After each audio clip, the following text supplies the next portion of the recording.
Go Jackers. Hello, all, and welcome to WreckTalk. So, my boy Todd in the comment section that always keeps my foot to the fire said, "Hey, Key gave this interesting press conference. You need to make a video on it." So I'm going to give you two videos this week. I'm going to link not the interview, but the press conference in the description. Key came out, made a statement today at the beginning of this thing about the shooting in Nashville, and then talked about Leo Blackburn and stuff. But it was kind of jarring. Key to me is kind of an awkward communicator to the media. I think he's great as far as talking to players, talking to fellow coaches. I think he has this idea in his head of what he wants, what it looks like, and then in practice it comes off a little awkward. But starts off really passionate, talking about the shooting, and talks about thinking about his own daughter. Actually, he's kind of brought to tears. And I'll say this, like, I respect it. He even talked about, hey, nothing's going to change if nothing changes. I didn't take it as he was making like any kind of specific statement other than that this has to improve, which is not controversial at all. I think Todd said he made some statements on gun control. I didn't see that at all. I didn't even hear him use the word gun once, so I don't really know where that's coming from. All he said is something's got to change, which I think anyone would. There's not anyone that wouldn't agree to that. That's got to change. Now, when the tragedy first happened, one of my friends called me. He's like, "Hey, did you hear about what happened in Nashville?" And I was like, "No." And he starts laying out what happened. I was like, "I don't want to hear anymore," because naturally my mind is going to go toward what would I do if my daughter was in that situation. I get that call. And I was like, I don't want to go there. I don't want to go there mentally at all. It's a bad place. Now, Key coming out, I think, is naturally how someone would respond if they did allow themselves to go to that place. So it really, excuse me. I didn't have a problem with it. It is just a little jarring when you start watching a football press conference and then you get that. It just kind of, it's a little jarring, and a little uncomfortable, but the subject matter is uncomfortable. Either way, the dude's passionate. Like, that's who Key is. If he feels passionate about something, he's going to come out. He's going to be emotional. He's going to talk about it. And honestly, like, I've got respect for that. I have no issue with that at all. Moving on, talks about Leo Blackburn, tore his ACL again. I'm not sure. I'm sure one of the reporters would know, Kuhn. I don't know if it's the same ACL or he's torn the opposite ACL. Devastating. He was, very talented wide receiver, all the tools, just has not been able to stay healthy. And if I had to guess, he's probably that's his career. I don't know. I think it's likely that he probably won't play again. When you start having multiple ACL tears and injuries, then you have to start looking at having like permanent issues from that, like having issues with your gait in the future, things like that. Now, again, I don't think he phrased this correctly. What he said is, and the good thing about that is, he can go get his master's degree. That's not how that needs to be phrased. There's nothing good about tearing your ACL. What Key meant to say was, man, it's absolutely horrible, devastating gut punch. that this kid is now on his second ACL injury.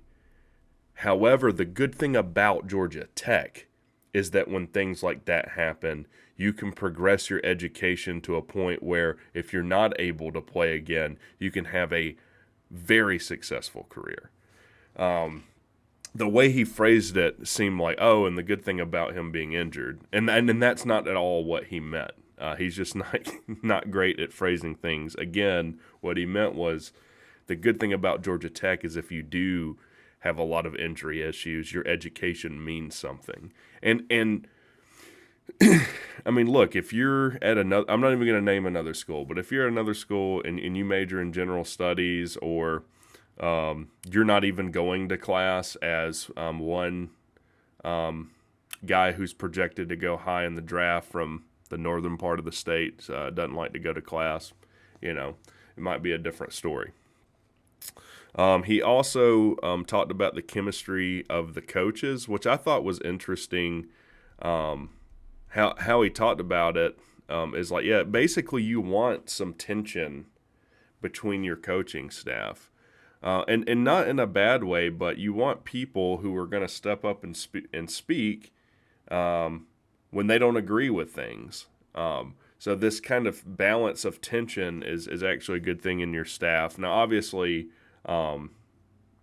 people yelling and cussing each other out constantly is not great. But yeah, you do have to do that. Now, a guy did set himself up with asking, it wasn't Kelly Quinlan, though. I'll tell you this, I don't think Brent Key cares for Kelly a whole lot.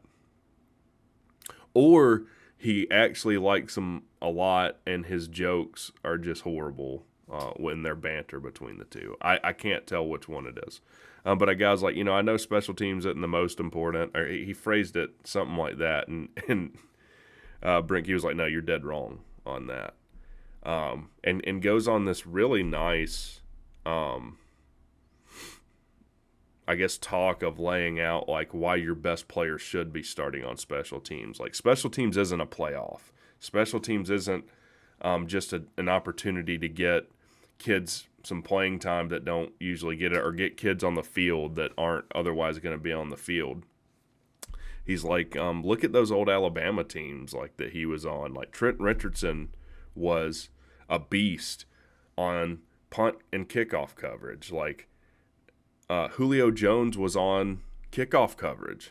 Like, Julio Jones was a gunner on the outside, and it was, incredibly important. Like, basically, aside from quarterback, who you're not going to put on special teams, it used to be you'd have a quarterback hold, your backup quarterback would hold for you. Now the game has changed where you'll have another kicker hold for you. But yeah, I love that answer. Like, no, you're gonna have your best players in on special teams, because let me tell you something about special teams.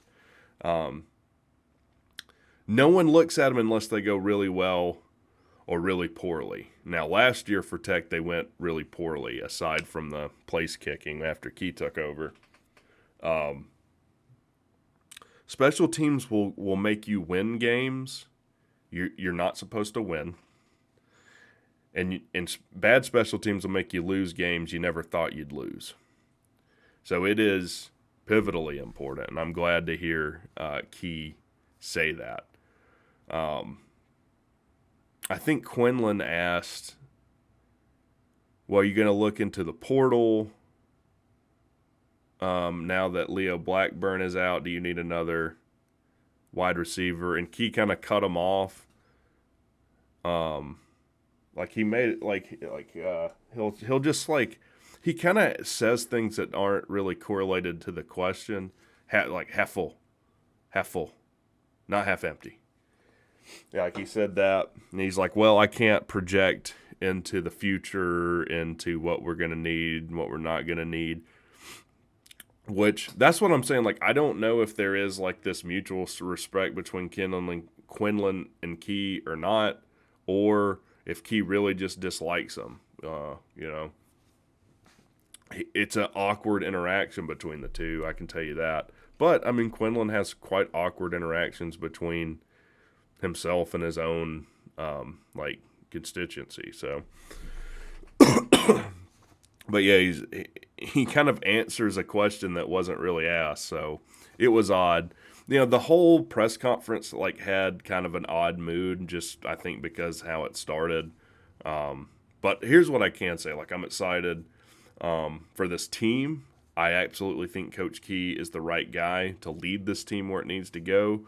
He talked about Buster Faulkner, dialing up plays that are going to get guys in space, make explosive plays, and we're going to see.